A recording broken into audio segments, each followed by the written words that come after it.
कहानी की शुरुआत होती है एक लड़के से जिसका नाम है जिन सियोक। शांत, समझदार, पर अंदर से थोड़ा टूटा हुआ। उसने नोटिस किया कि उसका परिवार कुछ अजीब हरकतें कर रहा है, जैसे कुछ छुपा रहे हैं उससे। पर क्या छुपा रहे हैं और क्यों, ये वो नहीं जानता। एक दिन जिन एक बहुत ही बुरे सपने से उठा। उसका पूरा शरीर पसीने से भीगा पड़ा था, लेकिन उसका पूरा परिवार उसके पास था। उन्होंने उसे संभालने की कोशिश की और हंस के कहा कि थक गया है तू, कल रात नींद भी तो नहीं आई एक्साइटमेंट में। दरअसल वो लोग नए घर में शिफ्ट कर रहे थे। जब वो नए घर पहुंचे, जिन को कुछ अजीब महसूस हुआ। घर बिल्कुल नया था, पर उसे लगा मानो वो यहाँ पर पहले आ चुका है। उसने अपने बड़े भाई यो सियोक को देखा, जो हर चीज में एकदम बेस्ट था। चाहे स्पोर्ट्स की बात कर लो, पढ़ाई, म्यूजिक, लड़कियां भी पसंद करती थी उसे। सबसे जरूरी बात, वो एक बहुत ही अच्छा भाई था। जिन उसका बिल्कुल उल्टा था। पढ़ाई में फिसड्डी, स्पोर्ट्स में भी कुछ खास नहीं, और लड़कियां तो पूछती भी नहीं थी उसे। लेकिन इसके बावजूद उसने कभी अपने भाई से जलन महसूस नहीं की, बल्कि उसे तो अपने भाई पर गर्व था। लेकिन फिर कुछ समय पहले यूसीक ने एक खतरनाक एक्सीडेंट में अपना एक पैर खो दिया। नए घर में रेनोवेशन के दौरान जिन को पता चला कि उसे अब यूसीक के साथ एक ही कमरे में रहना होगा, क्योंकि एक कमरे में पुराने किराएदारों का सामान पड़ा है। ये बात उसे थोड़ी अजीब तो लगी कि उनका सामान यहाँ क्यों पड़ा है, उनके चक्कर में हम क्यों परेशान हो। पर वो फिर भी इग्नोर करके एक वर्कर की मदद करने चला गया। वर्कर ने उससे पूछा, वो तुम्हारा बड़ा भाई है? जिन ने मुस्कुरा कर कहा हाँ। पर जब वर्कर ने फिर से ये सवाल पूछा तो जिन ने हैरान होकर कहा कि पूछ क्यों रहे हो। वर्कर कुछ बता पाता उससे पहले ही यो सियोक वहाँ आ गया। उसने वर्कर से कहा कि तुम्हें किचन में बुला रहे हैं, जाओ। रात को डिनर के वक्त जिन के पिता ने उसे बताया कि एक महीने के अंदर पुराने किराएदार अपना सामान ले जाएंगे, फिर जिन और यो सियोक अलग अलग कमरों में रह सकते हैं। जिन ने पूछा कि उस कमरे में रखा क्या है। उसके पिता ने कहा कि पता नहीं, लेकिन पिछले किराएदारों ने हाथ जोड़ के रिक्वेस्ट की थी कि प्लीज उसे खोलना मत। उसने जिन से भी कहा कि देख, शैतानी दिमाग है तेरा, लेकिन खोलियो मत, ठीक है। ये सुनकर जिन को और ज्यादा अजीब सा महसूस होने लगा। उसी वक्त अचानक एक आवाज आई ऊपर के फ्लोर से। जिन ने पूछा, ये आवाज उसी कमरे से आई है क्या? लेकिन सब कंफ्यूज हो गए और कहने लगे शायद बिजली कड़की होगी। तभी आसमान में बिजली चमकी और उन्हें लगा कि हाँ, बिजली की आवाज होगी। पर जिन के मन की आवाज कुछ और ही कह रही थी। उस रात जब यो सियोक सो गया, जिन अपने MP3 प्लेयर में म्यूजिक सुनने लगा। तभी उसे एक आवाज सुनाई दी। पहले उसे लगा कि मैंने कुछ गलत सुना है शायद, लेकिन फिर दोबारा से सुनाई दी। आवाज उसी बंद कमरे से आ रही थी। जिन डरते हुए उस दरवाजे के पास गया। उसका मन बार बार ये जानने का कर रहा था कि आखिर अंदर है क्या। वो दरवाजे को खोलने जा ही रहा था, तभी किसी ने पीछे से उसे पकड़ लिया। वो चौंक गया, पर फिर उसने देखा कि ये तो यो सियोक था। उसने यो सियोक को बताया कि इस कमरे के अंदर से आवाज आ रही है। यो सियोक ने भी सुनने की कोशिश की, पर उसे कुछ सुनाई नहीं दिया। उसने कहा कि तुम दोबारा से पढ़ाई से बचने का बहाना लगा रहे हो ना। फिर वो दोनों घर के पास ही मौजूद एक पहाड़ी पर गए। दोनों भाइयों ने अच्छा समय साथ बिताया, पर तभी यो सियोक को एक कॉल आ गया। उसने कहा, पापा ने एक फाइल मंगवाई है, तो यहीं रुक, मैं दे के आता हूँ, ठीक है। जिसके बाद जिन वहीं रुक गया, और बीच रास्ते में कुछ लोगों ने यो सियोक को घेर लिया। जिन ने देखा कि कुछ लोग उसके भाई को मार रहे थे। वो तुरंत उसे बचाने भागा, पर उससे पहले ही उन्होंने उसे उठा लिया। जिन कुछ नहीं कर पाया, पर उसने उनकी कार की वो नंबर प्लेट याद कर ली। घर जाके उसने सब कुछ अपने माँ बाप को बताया और फिर वहीं बेहोश हो गया।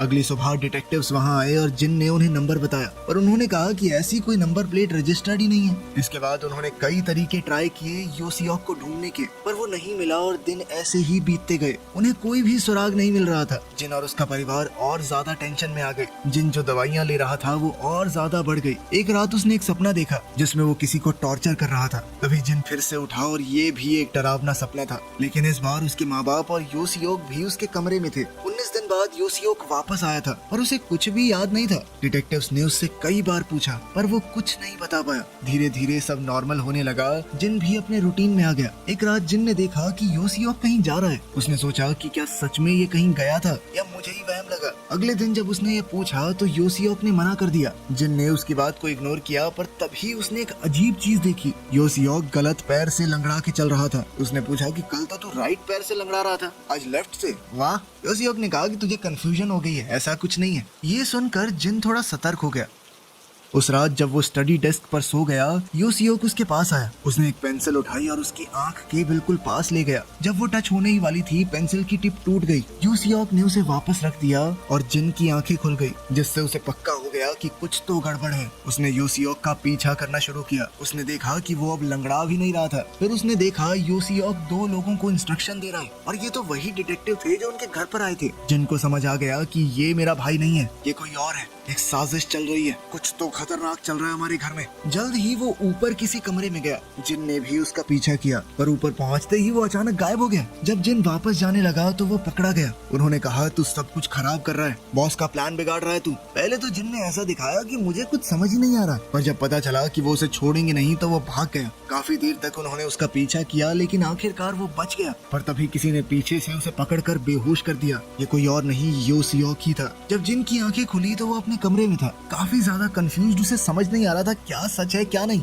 उसने देखा कि उसका भाई तो उसके साथ बेड पे सो रहा है। अब जिन पूरी तरह कंफ्यूज हो चुका था, उसे अपनी ही आंखों पर भरोसा नहीं हो रहा था। उस रात जो कुछ भी हुआ उसने उसका पूरा विश्वास हिला दिया। जब यो सियोक ने उसे देखा तो वो डर के मारे कांपने लगा। उसने पूछा क्या हुआ जिन, लेकिन जिन जवाब नहीं दे पाया, क्योंकि अब तक उसे समझ नहीं आ रहा था कि वो सपना है या सच। वो बाथरूम गया और अंदर का दरवाजा लॉक कर दिया। यो सियोक वहाँ आया और कहा कि ये तू क्या कर रहा है, लेकिन जिन डरा हुआ था। उसका पैनिक बढ़ने लगा। उसने चीख कर कहा कि दूर हो जा मुझसे। यो सियोक कुछ समझ नहीं पाया, वो भी थोड़ा घबरा गया। उसने पूछा कि ऐसे क्यों रिएक्ट कर रहा है तू। जिन चीख चीख कर बताने लगा कि उसने कल रात क्या देखा। हर एक बात छोटी से छोटी वो हर डिटेल में बताने लगा। यो सियोक ने कहा कि ये सब सपना था जिन, तू ज्यादा सोच रहा है। लेकिन जिन नहीं माना। उसने कहा कि तू मेरा भाई नहीं है, तू कौन है, अपनी असलियत बता दे मुझे, और मेरा असली भाई कहाँ है। कुछ देर बाद जब जिन ने देखा कि बाहर कोई नहीं है तो उसने एक पाइप उठाया और धीरे धीरे बाथरूम से बाहर निकला। वो बाहर देख ही रहा था कि तभी यो सियोक ने उसे पकड़ लिया। शांत हो जाओ जिन, शांत हो जाओ। दोनों भाइयों में झगड़ा होने लगा, लेकिन आखिर में यो सियोक ने उसे नीचे दबा लिया और कहा शांत हो जा जिन,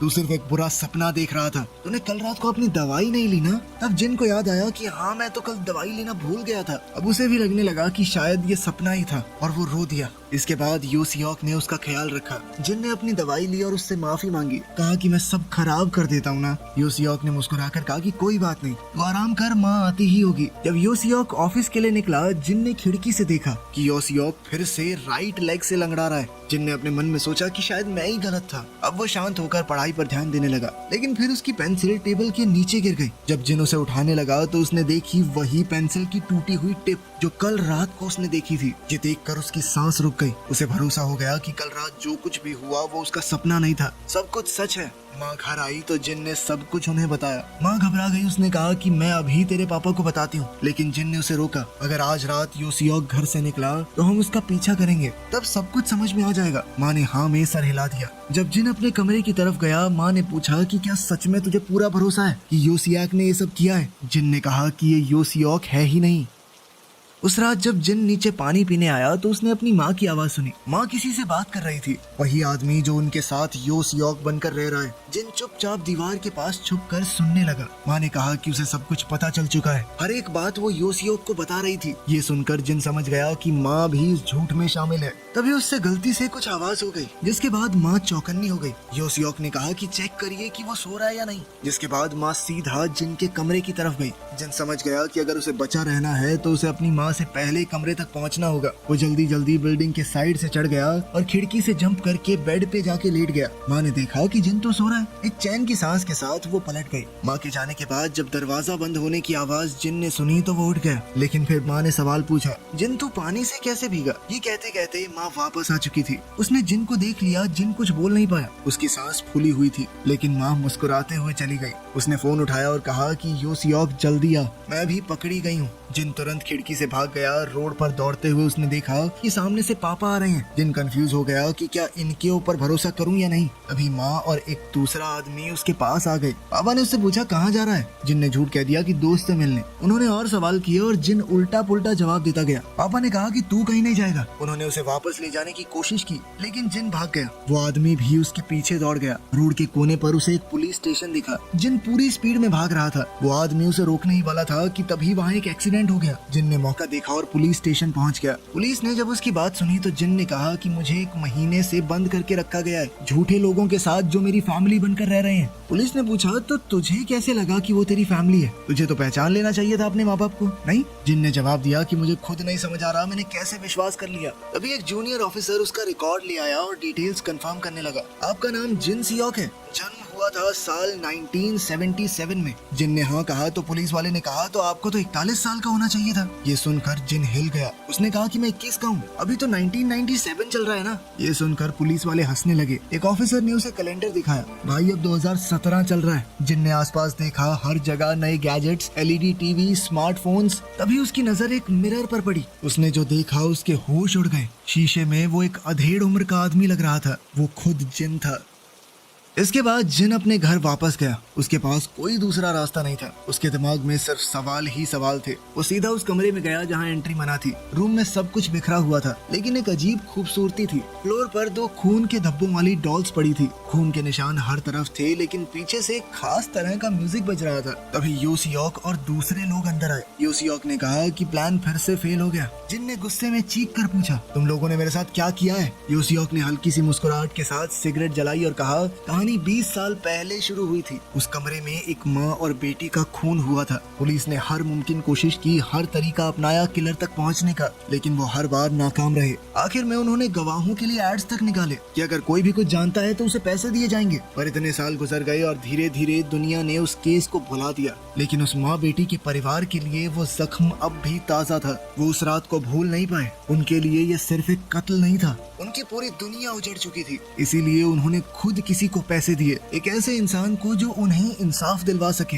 वो था योसियोक। योसियोक ने जान लगा दी। 4 साल तक पूरी मेहनत से इन्वेस्टिगेशन की, पर हर मोड़ पर नाकामी ही हाथ लगी। लेकिन एक दिन वो सच तक पहुंच गया, और वो सच ये है कि जिन ही वो किलर था। फिर टॉर्चर्स का सिलसिला शुरू हुआ। वो हर तरीके से जिन से सच उगलवाना चाहते थे, पर हैरानी की बात ये थी कि उसे इतना दर्द, इतनी मार देने के बाद भी जिन ने हर इल्जाम से इनकार कर दिया। उसकी आंखों में जो सच्चाई थी उसने योसियोक को भी कंफ्यूज कर दिया। पर योसियोक जानता था कि वही किलर है। विक्टिम के परिवार को बदला लेना था, लेकिन जब जिन को अपने गुनाह याद ही नहीं है तो उसकी मौत बेकार होगी। इसीलिए उन्होंने एक फोरेंसिक हिप्नोसिस एक्सपर्ट को बुलाया। जिन के दिमाग की जांच की गई। पता चला कि जब जिन 20-21 साल का था तो उसके साथ कुछ ऐसा हुआ कि उसने अपनी यादें खुद ही अपने दिमाग से मिटा दी। मेडिकल टर्म में इसे डिसोसिएटिव एमनीशिया कहा जाता है। इसीलिए एक अलग रास्ता चुना गया। उसे हिप्नोटाइज करके उसकी आखिरी खुशी भरी मेमोरी तक ले जाया गया, जब वो अपने माँ बाप और भाई के साथ नए घर में शिफ्ट हुआ था। 1997 में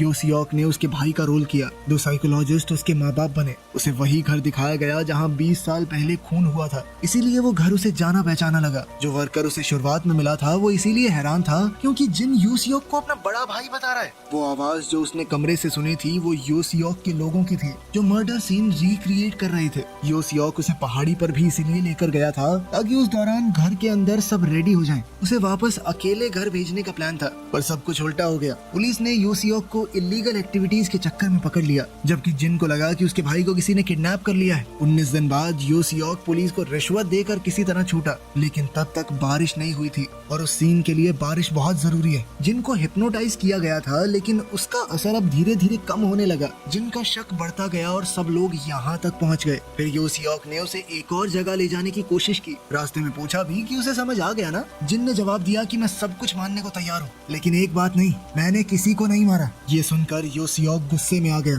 और कहा कि तू ही किलर है साले, तू नहीं मारा है उन्हें और तुझे भी मरना होगा। जिन ने कहा कि मैं अभी नहीं मरने वाला, और अचानक गाड़ी का दरवाजा खोला और रोड पर कूद गया। योसियोक ये देखकर शॉक्ड रह गया। जिन भागते हुए बहुत दूर निकल गया, लेकिन योसियोक भी बिल्कुल उसके पीछे था। सड़क पर हादसे हुए, गाड़ियाँ टूटी, कुछ छोटी दुकानें भी। योसियोक पागल सा हो गया था, पर फिर एक एक्सीडेंट में वो खुद पूरी तरह से चोट खा गया। जिन ने देखा कि अब वो उसे पकड़ नहीं पाएगा, पर तभी एक और एक्सीडेंट में जिन भी जख्मी हो गया। जिन को हॉस्पिटल ले जाया गया। ऑपरेशन थिएटर पर उसके दिमाग ने उसे उसकी पूरी जिंदगी दिखाई। मई 1997 में जिन गाने सुनते हुए अपनी गाड़ी ठीक करवा रहा था। गाड़ी ठीक होने के बाद उसने अपने माँ बाप को बुलाया। वो अपने नए घर जा रहे थे, लेकिन रास्ते में उनका एक्सीडेंट हो गया। उसके माँ बाप तो मौके पर ही मारे गए। उसका भाई बचा, लेकिन कंडीशन बहुत क्रिटिकल थी। अब जिन के कंधों पर जिम्मेदारी आ गई। जिन ने पूरा जोर लगा दिया, हर नौकरी के लिए तैयारी की, ऑनलाइन ऑफलाइन कुछ भी मिल जाए। लेकिन उसने 12वीं भी पास नहीं करी थी। वो पढ़ाई में बेकार था, उसे कौन रखता। फिर भी भी वो जैसे तैसे अपने भाई का इलाज करवाता रहा। 6 महीने बाद डॉक्टर्स ने कहा कि सर्जरी जरूरी है। अब जिनके पास पैसे तो थे नहीं तो उसने सोचा कि अपनी किडनी बेच देता हूँ, लेकिन कोई भरोसेमंद खरीदार नहीं मिला और इतना सब सहने के बाद वो आखिरकार अंदर से टूट गया। एक दिन उसके कंप्यूटर पर एक मैसेज आया। सामने वाले शख्स ने पूछा कि तुम पैसों के लिए कुछ भी करने को तैयार हो? जिन ने कहा कि हाँ। इस पर उस आदमी ने कहा कि अगर मेरे लिए किसी को मार दोगे तो पैसे मिल जाएंगे। पहले तो जिन चौंक गया, रात भर उसे नींद नहीं आई, पर अगले दिन उसने हाँ कह दिया। जब वो एड्रेस पर पहुंचा तो वो वही घर था और मौसम था बारिश का। उसे चाबी मिल गई, घर में घुस गया। आदमी ने कहा कि सिर्फ माँ को मारना, बच्चों को नहीं। जिन सीधा बेडरूम में गया, पर माँ को उसके बच्चे के साथ देखकर उसके होश ठिकाने आ गए। उसे लगा कि ये गलत है और वो वहाँ से निकलने लगा, पर माँ ने उसे गलत समझ लिया और वो चीखने लगी। जिन ने कहा कि मैं जा रहा हूँ। माँ भी उसकी बात समझ गई, दोनों शांत हो गए, पर तभी बेटी ने उसे चाकू के साथ देख लिया। अब बेटी चीखने लगी। उसे चुप करवाने के लिए जिन ने दरवाजे को धक्का दिया और वो गलती से लड़की के ऊपर गिर पड़ा और उसने अनजाने में लड़की को चाकू घोंप दिया। जिन घबरा गया। माँ ने उसे देखा तो वो भी चीखने लगी। जिन ने उसे भी चाकू से मार दिया। जब वो घर से निकलने लगा तो छोटा बेटा सामने आया। उसने पूछा कि मेरी माँ कहाँ है? जिन समझ नहीं पाया कि क्या करे। उसने कहा कि अपने कमरे में जाओ और 1 से 100 तक गिनो, मैं तुम्हारी माँ और दीदी को लेकर आता हूँ। जिसके बाद बच्चा रूम में चला गया। इसके बाद जिन ने एक फोटो देखी, उसमें वो आदमी था जो उसके भाई का डॉक्टर है। अब उसे समझ आया कि डॉक्टर ने उसकी मजबूरी का फायदा उठाया है, उसने अपनी ही पत्नी को मारने के लिए भेजा है। जिन छत पर गया और डॉक्टर का इंतजार करने लगा। बच्चे ने उसे कॉल करके बताया कि मम्मी और बहन को कुछ हो गया है, जल्दी आओ। अपनी बेटी की मौत की खबर सुनकर डॉक्टर का दिल टूट गया। जिन ने पूछा कि अपनी पत्नी को क्यों मारा। डॉक्टर ने कहा कि इंश्योरेंस के पैसों से हम सड़क पर आने से बच जाते, पर अब जब उसकी बेटी भी मर गई थी तो वो गुस्से से पागल हो गया और उसने गुस्से में आकर जिन को छत से धकेल दिया। जिन ने उसे रोकने की कोशिश की, पर उस कोशिश में गलती से डॉक्टर छत से नीचे गिर गया और ऐसे ही एक और मौत हो गई उसके हाथों। यही वो घटना थी जिसे जिन के दिमाग ने दबा दिया था। आखिरकार जिन होश में आया। उसने देखा कि योसियोक उसके पास था। योसियोक ने कहा कि विक्टिम के परिवार को इंसाफ चाहिए, तुम्हें छोड़ नहीं सकता, जहर देने जा रहा हूँ तुम्हें। पर जिन ने कहा कि उस लड़के से माफी मांग लेना मेरी तरफ से। ये सुनकर योसियोक समझ गया कि जिन को सब कुछ याद आ चुका है। फिर योसियोक ने पूछा कि क्यों किया तुमने ये सब, कौन था इस सब के पीछे। फिर उसने एक राज बताया। वो छोटा बच्चा जो उस रात 1 से 100 तक गिन रहा था, वो खुद योसियोक है। जिन हैरान रह गया। योसियोक ने पूछा कि मुझे भी क्यों नहीं मारा, मुझे क्यों जिंदा छोड़ दिया? हाँ, बचपन से आज तक मुझे अनाथ आश्रम में रहना पड़ा, मेरा पूरा परिवार था, सब कुछ छीन लिया तुमने।